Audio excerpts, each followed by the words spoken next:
Hello and welcome back to Body Bags. I'm your host for Thursday evening, the Sinister one, and today I will be doing a review on a Scream Factory release. It's Scream Factory theme week. Everybody loves Scream Factory. They put out amazing releases. I can't even keep up with them. I wish I would have them all, but with pricing and all that, it's kind of makes it hard. But I love Scream Factory. Scream Factory. Their releases are totally amazing. I love the cover art, the new artwork, the special features. Scream Factory. If you're on a budget, that's the way to go to get the hard to find releases. Scream Factory's putting them out, Shot Factory. So really enjoy the Scream Factory company. So with that, I will be doing the release of March from Scream Factory, Full Moon High. It was part of my 1981 list, and the unofficial release was from Australia, and it was like $80. So I was about to get it, but then I found out that Scream Factory was releasing it officially on Blu-ray, so I said, screw that, I'm not paying that money. I'm gonna wait for the release. I'm glad I did. Really good transfer. Can't say anything bad about that transfer. I mean, it's phenomenal. So, like all Scream Factory Blu-rays.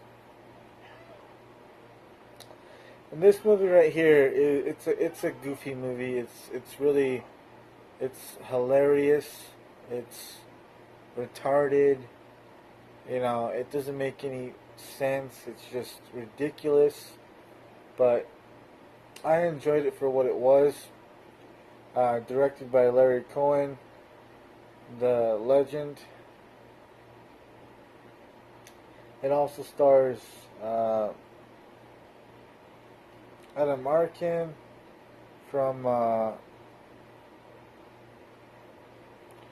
his movie he starred in, Catch 22, and you know him from uh, Grudge Match, and the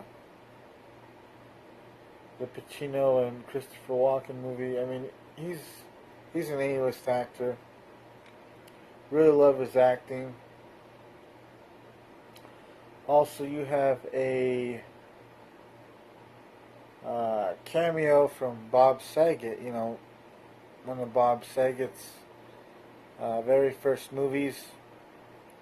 Bob Saget shows up in here, spits out a couple of jokes.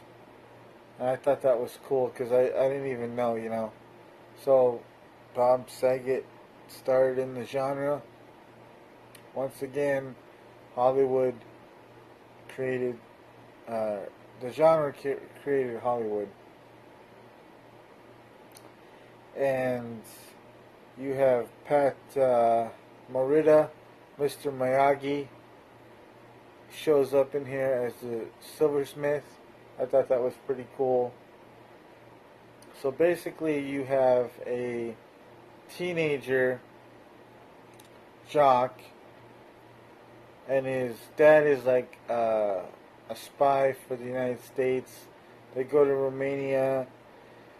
He gets attacked by a werewolf, and they come back to the United States, and he's already got the curse, so he transforms into a werewolf.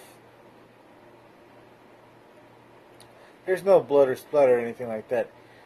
He bites people, you know, and he lives forever, so he doesn't age.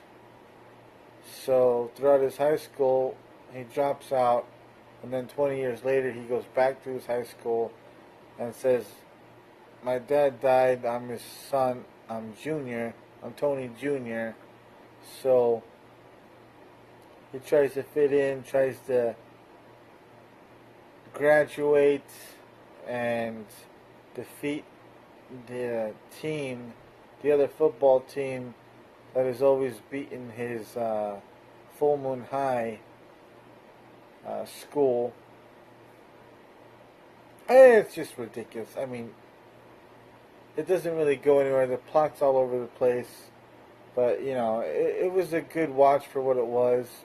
A lot of great actors in here show up. It's goofy. It's really just.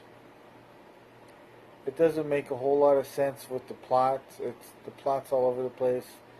So it's just fun to watch one time if you're into this kind of cinema. With cheesy acting, the typical cliche actors, and just lame jokes. All the jokes in here were pretty lame, but you know, for 1981, you know, this must have been something to see in the theater, because I just don't know how they got away with it. But like I said, I do recommend this for the people who don't care about the ridiculousness in cinema. If you want to just have a couple of laughs and see some retardedness, then this is for you. But if you don't like retarded movies, stupid slapstick stuff, then I would stay away from this. But if you like to go back into the 80s and see actors who pop in now and then yeah, you know, because I was surprised when Bob Saget showed up. I was like, wow, that's pretty cool. And he's not even really, he's credited in it, but I had no idea he was in this movie. And then Pat Morita, you know, Mr. Miyagi, that was pretty cool to see him. And his little goofy dialogue. So I really enjoyed Full Moon High for what it was. I'm glad to have it in my collection. And Scream Factory did a good job of putting that one out. I'm glad they did. And that will wrap up the review for this week. Stay tuned for next week. Watch everyone else's reviews on the Scream Factory releases. Thank you for tuning in. Please like, subscribe, leave a comment if you've seen this movie or if you haven't seen this movie. Hopefully I'll be back next week.